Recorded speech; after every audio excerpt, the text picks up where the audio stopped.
Hare Krishna, Krishna Krishna, Hare Hare, Hare Rama, Rama Rama, Hare Hare.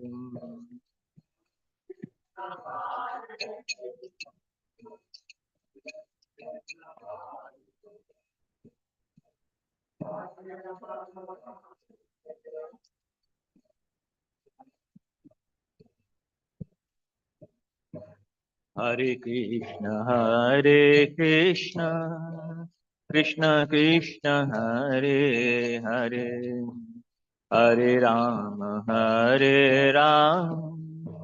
Rama Rama, Hare Hare.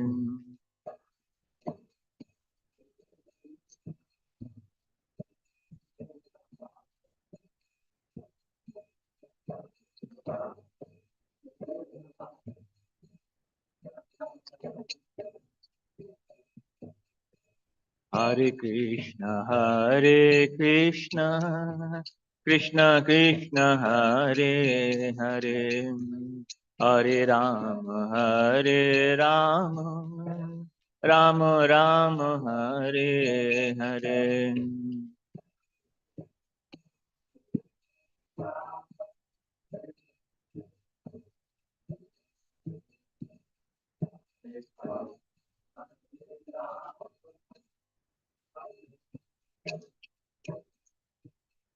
Jaya Radha Giridhari Radha Giridhari Radhe.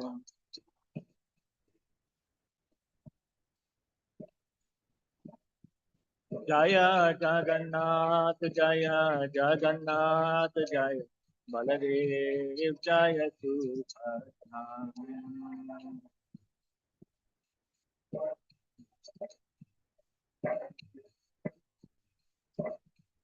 Jaya Giri Govardhan Giri Govardhan Giri Govardhan Jaya Giri Govardhan.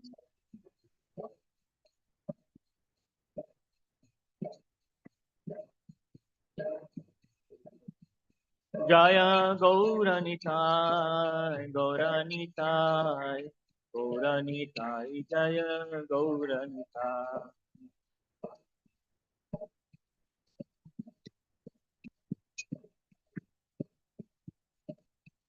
Jaya Jaya Prabhupada, Prabhupada, Prabhupada, Jaya Jaya Prabhupada.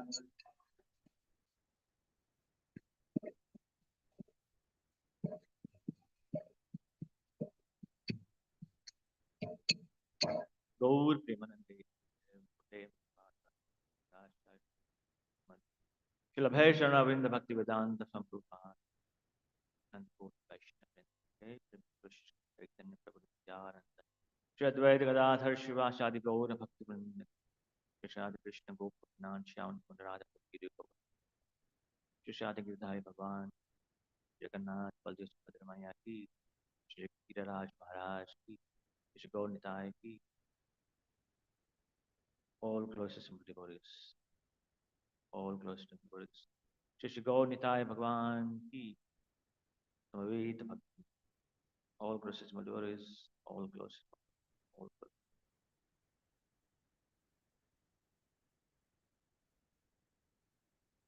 We'll do is we'll, as regular, we'll do our reading from Prabhupada Lilamrita and continue from yesterday. This is on the topic unlimited opportunity, limited time. Even while recuperating in India, Prabhupada had always thought of returning to America to continue his movement. The Indian had seemed interested only in sense gratification, like that of the Americans, but many American youths, disillusioned with their father's wealth, were not going to the skyscrapers or to the father's business, as Prabhupada had seen from his stay in New York City and San Francisco. Thousands of youths were seeking an alternative to materialism. Frustrated, they were ripe for spiritual knowledge. The devotees, still neophytes, knew nothing of of spiritual life, and in most cases, very little of material life. But because they were sincerely taking to Krishna consciousness, Prabhupada was confident that their shortcomings would not prevent their spiritual progress. Although naturally beautiful, these Western youths were now dirty and morose. Their beauty had become covered, but the chanting of Hare Krishna was reviving them. Prabhupada said, just as the monsoon revives the land of Vrindavan, making fresh and verdant. And as the Vrindavan peacock sometimes dance jubilantly, so the devotees, having shed their material bonds, were now ecstatically dancing and chanting the holy names. When a reporter asked Prabhupada if his disciples were hippies, Prabhupada replied, no, we're not hippies, we are happies. More than being a visiting lecturer of a formal guide, Srila Prabhupada was the spiritual master of his disciples. They accepted him as a real father, and he found them devoted and affectionate, far more than his own family had been.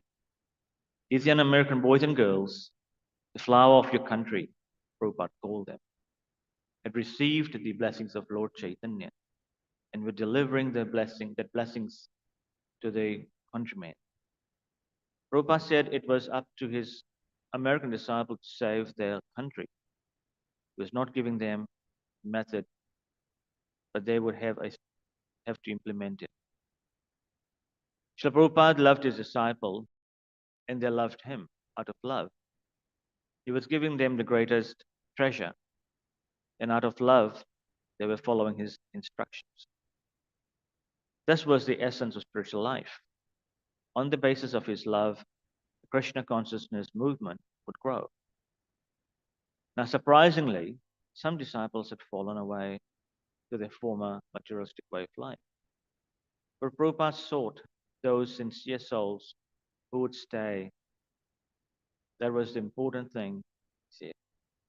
One moon is more valuable than many stars. So even a few sincere workers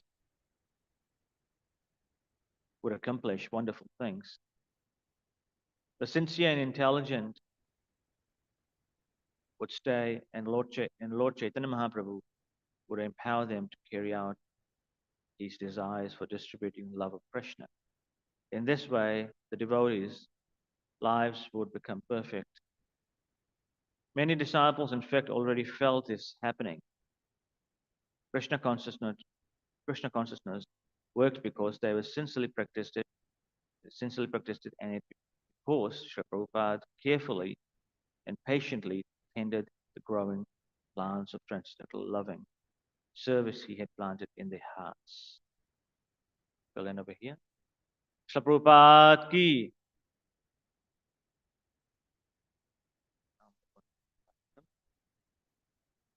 Today we'll be speaking from Srimad Bhagavatam, Canto 5, Chapter 3, Text 10. Om Namo Bhagavate Vasudevaya. Om Namo Bhagavate Vasudevaya.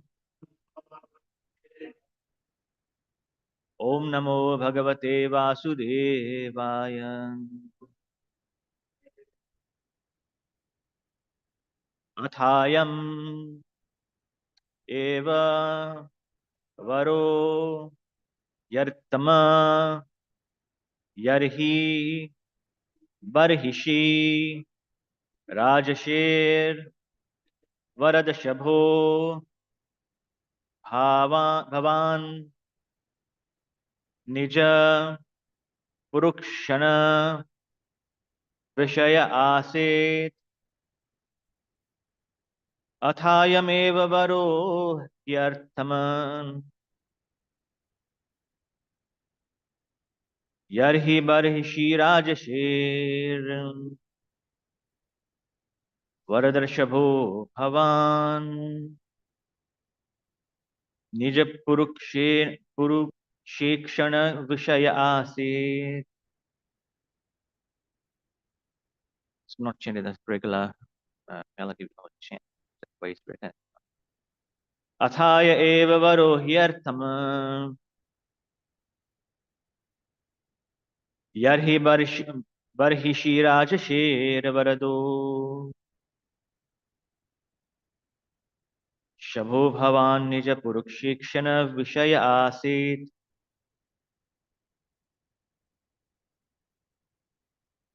athayameva varo yartam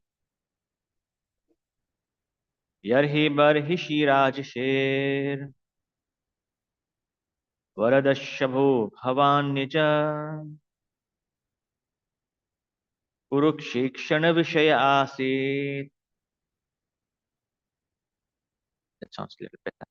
Like, Prabhuji, go. अथाय एव वरो यर्तम यर्हि बर्हिषि राजशेर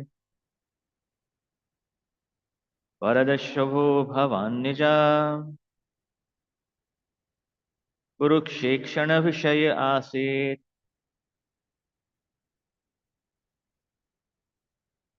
अथायमेव वरो यर्तम यर्हि बर्हिषि राजशेर वरदर्षभो भवान्निजा कुरुक्षेक्षण विषय आसीत्.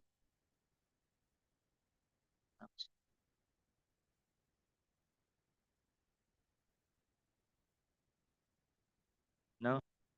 Come on. Give it a try.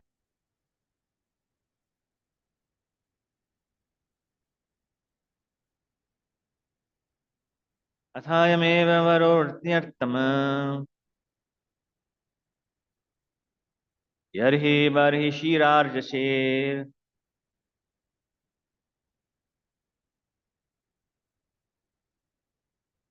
वरदर्षभो भवान्निच कुरुक्षेक्षण विषय आसीत्. Ladies, anyone want to give it a try?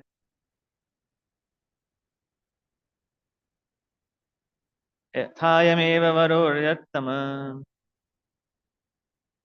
यहि शिवाशेर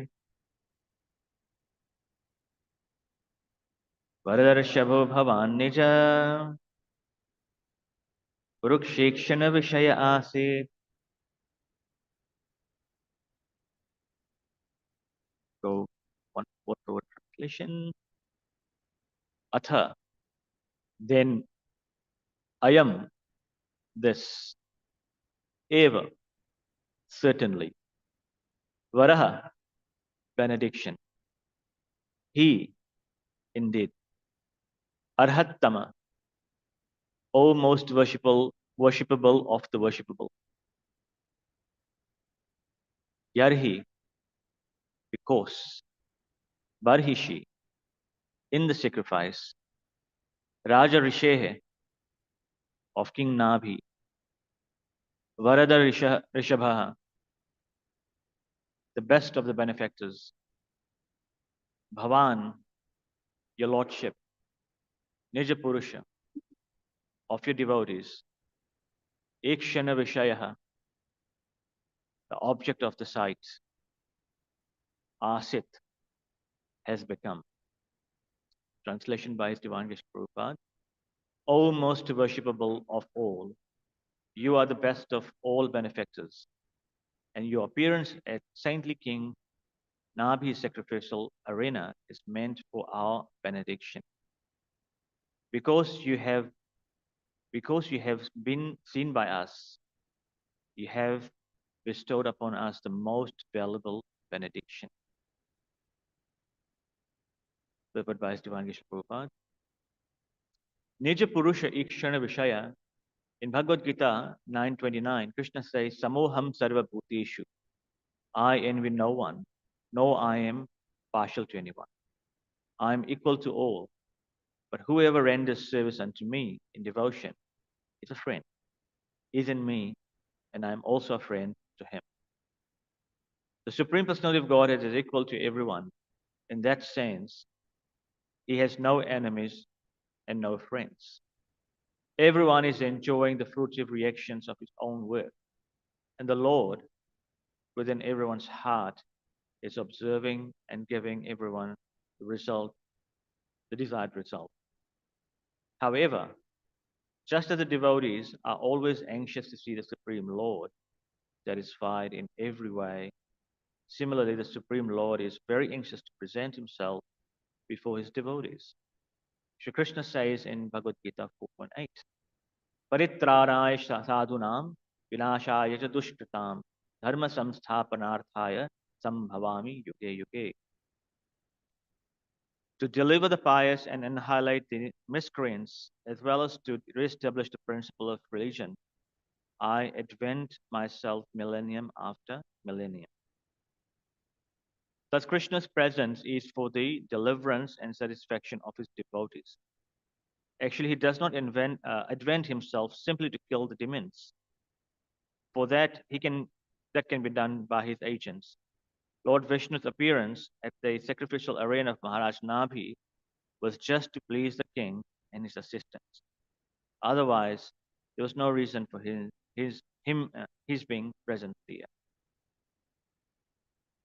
ओम ज्ञानतिमिरान्धस्य ज्ञानाञ्जनशलाकया चक्षुरुन्मिलितं येन तस्मै श्रीगुरवे नमः श्रीचैतन्यमनोभीष्टं स्थापितं येन भूतले स्वयं रूपकदा मह्यं ददाति स्वपदान्तिकम् वन्देऽहं गुरो श्रुत्पदकमलं श्रीगुरुन् वैष्णवांश्च श्रीरूपं साग्रजातं सहगण रघुनाथान्वितं तं सजीवम् साद्वैतं सावधूतं परिजनसहितं कृष्ण चैतन्य देवम श्री राधा कृष्ण पादान सहगण ललिता श्री विशाखान्वितं हे कृष्ण करुणा सिंधु दीन बंधु जगतपते गोपेश गोपिका कांत राधा कांत नमस्ते तप्त कांचन गौरांगी राधे वृंदावनेश्वरी वृषभानुसुते देवी प्रणमामि हरिप्रिये वाञ्छाकल्पतरुभ्यश्च कृपा सिन्धुभ्येव च पतितानां पावनेभ्यो वैष्णवेभ्यो नमो नमः जय श्री कृष्ण चैतन्य प्रभु नित्यानंद श्री अद्वैत गदाधर शिवासादि गौर भक्तवृंद हरे Krishna Krishna Krishna Hare Hare Hare Ram Ram Ram Hare Hare.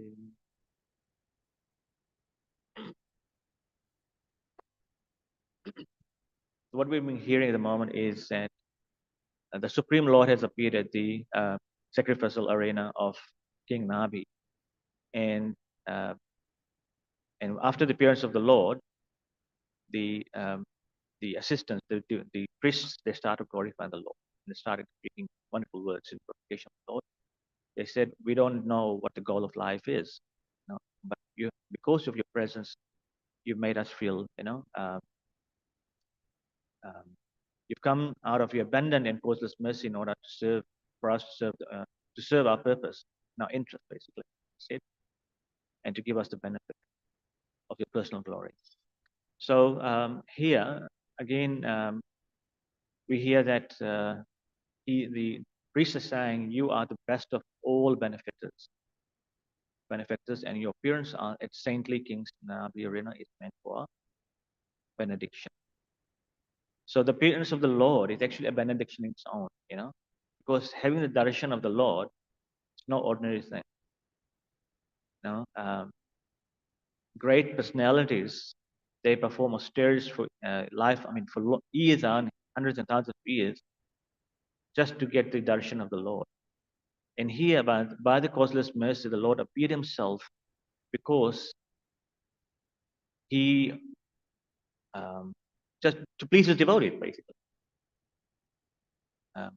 He appears from time to time in front of his devotees for the purpose of giving association, and at the same time making them feel jubilant. We see many stories in the Srimad Bhagavatam, in the lives of various acharyas, devotees. The Lord has appeared, like Prahlad Maharaj. The Lord appeared in front of Prahlad Maharaj, Nrsingadev. and in front of Dhruva Maharaj. And so the Lord appeared. He doesn't have to appear, but he appears uh, for the for the pleasure of the devotees as well. You know, there are many stories in the history, Vaishnava history, of how the Lord appeared from time to time. This one classic example I think of is um, there was this devotee in, I think, Maharashtra in India, and his name was, I think, Lokacharya, something like that. He was a uh, big businessman. He was, you know, with very wealthy man, and dedicated all his life in doing bhajan and serving the Vaishnavas. All the devotees would come to his place, he'd feed them, and they would all do bhajan continuously. He was various people doing the business for him, but he was just continuously dedicated his life in serving devotees and bhajan. And his wife was helping him as well, cooking for the devotees who would come and they would stay overnight and they bhajan. And one day, this man, after getting old, he started thinking.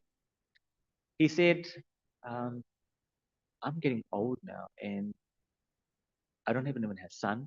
I don't have a child. I don't know who's going to look after these devotees who come to my place, and I'm no longer capable of doing it myself. So I was thinking in this way, and the Lord appeared in a far further distance in the form of a poor man, poor boy, with the rags on, and like, you know, it looked very dirty and everything. And it's like, and he looked as if he was very, very poor, and he has. Um, so he came down and he came to this gentleman, and he said, I'm looking for a job. Can you help me? He said, actually, I need someone who can help me serving the devotees. Is it something you can do? He said, yeah, I can do that. I mean, but he said, where do you live? He said, oh, I don't have a place. Um, but I can definitely work for you if you want. And the only thing you have to do is just you'll have to give me 3 meals throughout the day, and each time I will eat like 20 chapatis and a big pile of rice and few sabjis and all of that. But this businessman was thinking, he said, have you ever served the devotees? Do you know how to cook? Oh yeah, I've done that. I know, of course, I've done the life after life, you know, I've done that. This businessman started thinking, what are you talking about? Oh, I don't worry about it. I can serve, I can do everything. You know, you name it, I can do it for you. So he said, okay. But he said the condition is, I will eat this much food. The moment you say that, you know, he's eating that much food, I will leave. So anyway, he got him to get, you know, washed up, cleaned up, everything, gave him new clothes and everything, and he started to get him engaged in the service. So he was doing this thing with wholeheartedly for a very long time. All the devotees would come, he would cook for them, he would arrange everything. You know, normally you would do for your guru, right? Making sure clothes are ready for them, the place for bathing is ready, prasadam, everything, place for sleeping, everything was just there, you know. He would take up everything. And the Lord served like this for 1 year in this wealthy devotee's house. One day, and because the man's busy throughout the day, she didn't have time to go and talk to neighbors or whatever. But one day she went to the neighbor's house and just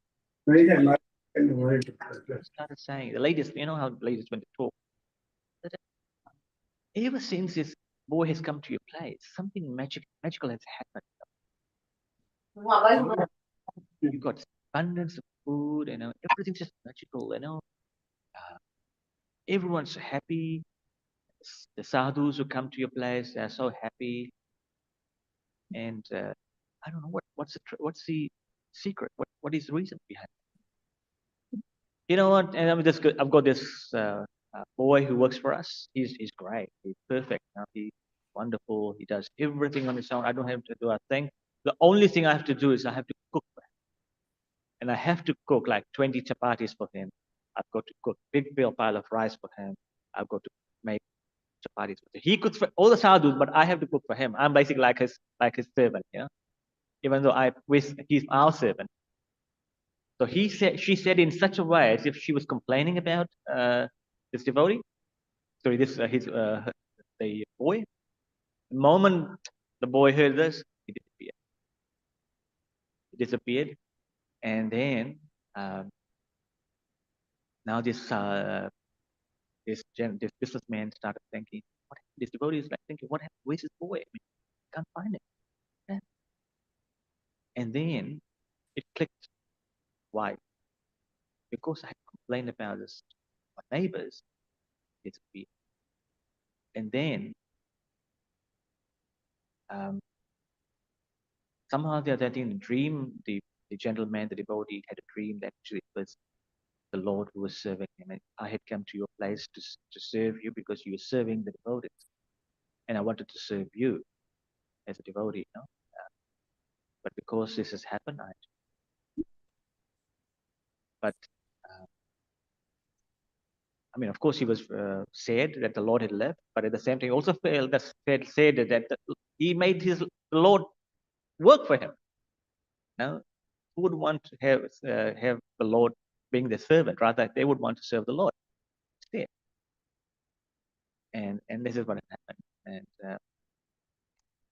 but it shows here that the Lord can appear out of causeless mercy to his devotees place as servant. And there's another story in this regard, a very similar story where I think it was Namdev or Gyandev, one of the devotees in Maharashtra, who also, where the Lord used to go and fetch water from the Ganga, from river Shipra, I think because it was on the Maharashtra banks of Shipra, the river falls in Maharashtra.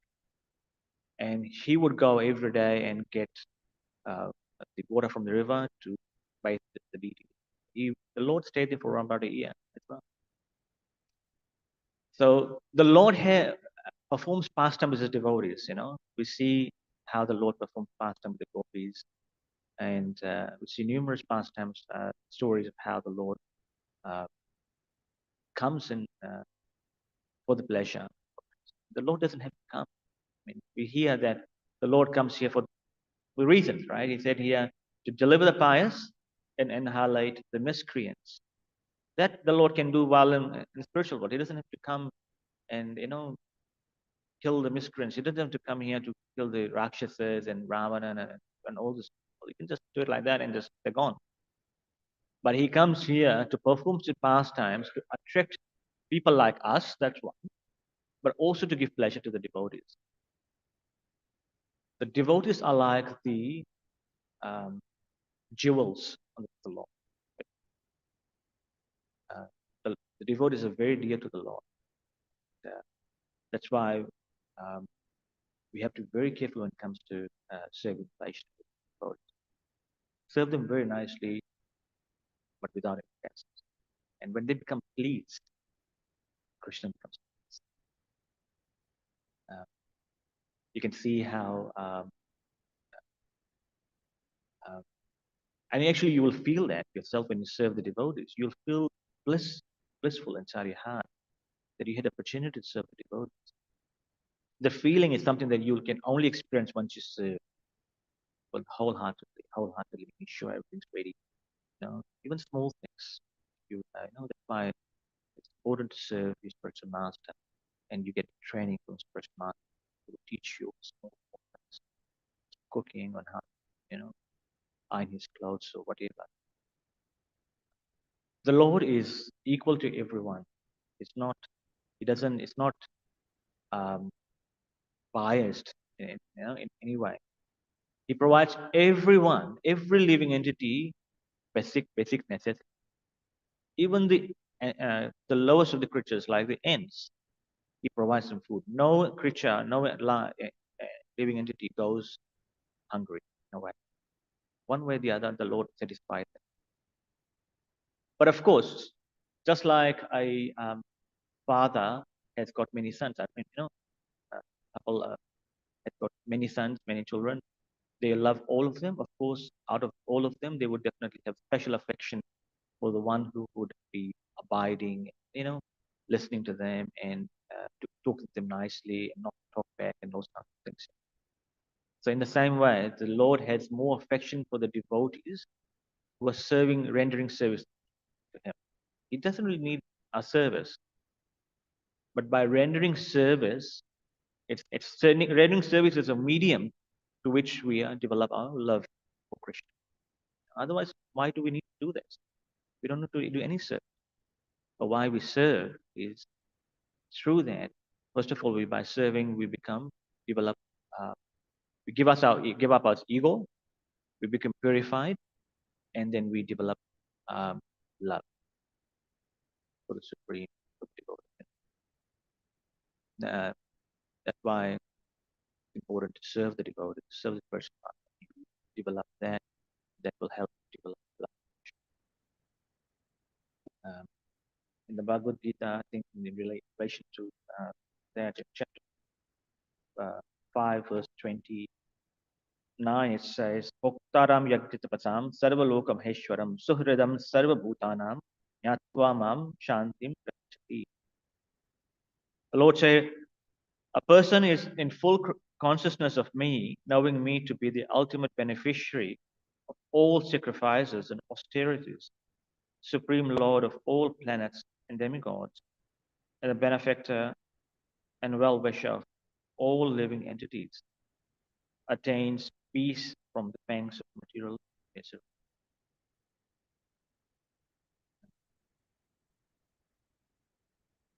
If you want to attain peace, what you do? You have to be fully Krishna conscious. We have to be always thinking about how we can serve the Lord in the nicest way, and to the best of our ability. That's why our spiritual master trains us how to serve the Lord. He doesn't want 90%, he doesn't want 50%, he wants 100% perfection. And because if we learn how to serve the Lord now, then when we go to spiritual world, we'll have the same perfection. Best how we can offer the Lord best. This is supreme. He doesn't really need any. Just like, for example, we offer him bhoga. The Lord, of course, accepts it, but he leaves it for us to enjoy. He is the ultimate enjoyer, and when by serving him we become enjoyed.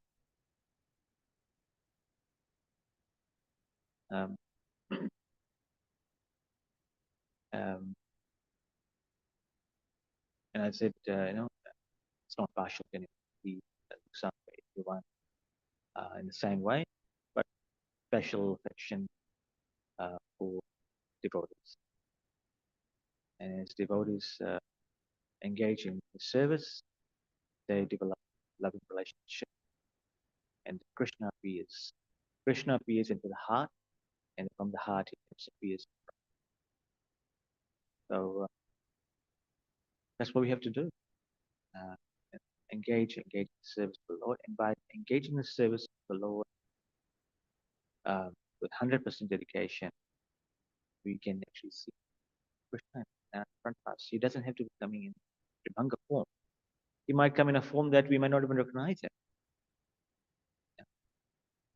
him. Just like in the story in Bhagavad Gita, how this devotee used to read Bhagavad Gita every day, and then one verse every day, and he used to go out and beg whatever he would get from that donations from he would give it to his wife, and wife would cook it. So one day he came to this verse where it says that I'll just give it a very high level. It says that for my devotees who are dedicated to serving me, whatever they lack, I provide, and whatever they have, I preserve. So this devotee, and I do that personally. Krishna states about and devotees Brahman actually said, this doesn't make sense. where Krishna says, I deliver personally. Apa yang disebut? Him getting sent through someone, I can understand. Where he says personally appears to deliver. So he crossed the shloka, he went out and started begging. And that day, no one would give him alms. Some would stay, make excuses. Oh, today, and there's this, there's that, this, that. So all sorts of excuses would not get upset. And then, while he was begging throughout the day, the Lord appeared in the form of a young boy, and he had a big basket on top of his head, and he had all the goodies, the oils, spices, vegetables, fruits, everything. And he had it, and he took it, went to the Brahman's house, and he knocked on the door. Of course, the Brahman was not there. The wife was there. The Brahmani was there. So she opened the door, and he said to her, he said, I've brought all these goodies, for you. The Brahmana has sent me to give it to you, to deliver. Said, who are you? Oh, I'm his disciple. I said, wait a minute. My husband doesn't have any disciples. So how did that happen? He said, well, I just became a disciple today. And as Guru Dakshina, I'm here to deliver all these things to your doorstep. And because I was walking very slowly, he beat me up on the back. See this mark on my back. So she could not digest that part. He said, my husband cannot beat anyone. But anyway, he said, come in. What I'll do, you take some rest on the bed and the next room, and I will prepare something, and you have some prashadam before you go. So she was preparing this, and then all of a sudden, a short while later, the Brahman appeared up on the door, and he came in and said, and the wife narrated this whole thing. He said, "Oh no, you come so cruelly. You bit this young boy, because he was not able to walk faster and this and that." And this Brahman was like, "What are you talking about? Tell me in detail what actually has happened." And she narrated the whole thing, what had happened. And she said, "Where's the boy?" She said, "On the next room." And when they went to see, there's no one in the room. And immediately he could realize that it was actually none other than the Lord himself. And when he opened up that particular verse from Bhagavad Gita, um, that shlok that he had crossed off, that cross disappeared, but no longer crossed. That proves that whatever is in the scriptures, the Lord came to fulfill that.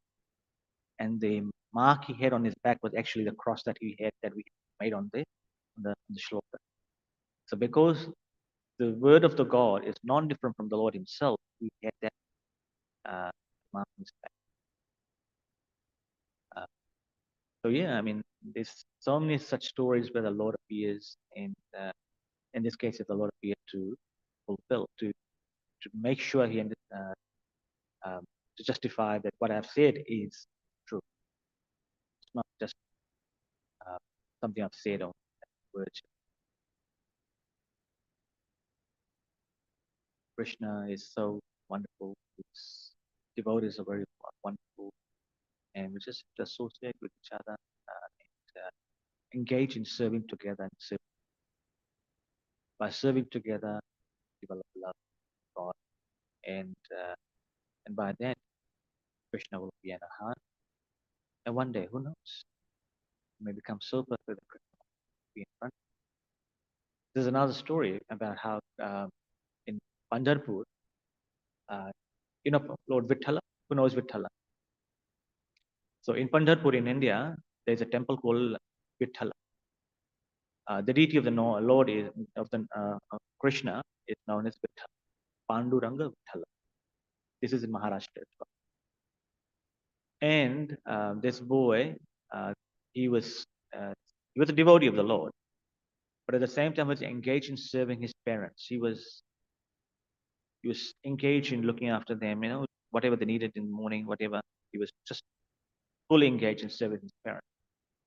And just by seeing that dedication, Krishna left Dwarka, and he started walking from Dwarka, and then behind her, Rukmani Devi started walking, figure out where he is, where he's going. And then Krishna appeared in front of his door, this gentleman's door. His name was Pundarik. And he said, Pundarik, I'm here. And Pundarik didn't see. He said, whoever it is, you just, just wait, stay over there. I'm coming. I'm busy saving my parents. And what he did is, and he didn't have anything for him to sit. And he didn't even see that it was the Lord. So he actually had a brick. He threw the brick to him and said, just stand on, just rest on this. And then the Lord stood on the brick and he with this form waiting. And then after he finished his service to the Lord, to his parents, he came and so so much enjoy to see the Lord present in front of them, and then following him, Rukmani Devi, and in Maharashtra is called Rakumai. So Rukmani Devi appeared, and then yeah, in this case here the devotee, because it was so much such a nice devotee, the Lord personally appeared, and he didn't have to, but, the Lord appears in front of devotees to enthuse them. The Lord appears from the spiritual world for us because he performs multiple wonderful pastimes. We develop attraction. If he would not have come and shown his braveness by killing Ravana or Hiranyakashipu, all of that, we wouldn't know what he's like. So from this we understand all these different qualities. From Lord Ram's appearance, we understand he's a very just king. He's full of maryada. He's maryada all the time. It's not like Krishna is joyful and just playing around with everyone. From him, we also learn that you have to be serious in whatever you do, especially in Krishna consciousness. Be steady in purpose. So the Lord is from time to time to enlighten us, to direct us, and motivate us. So, and again, anyone got questions?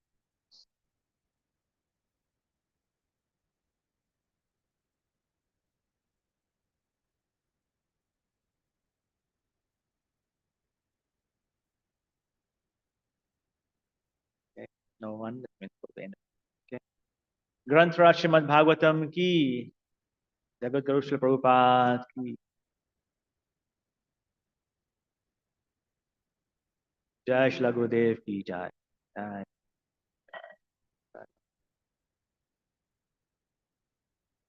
Ananta Koti Vaishnava.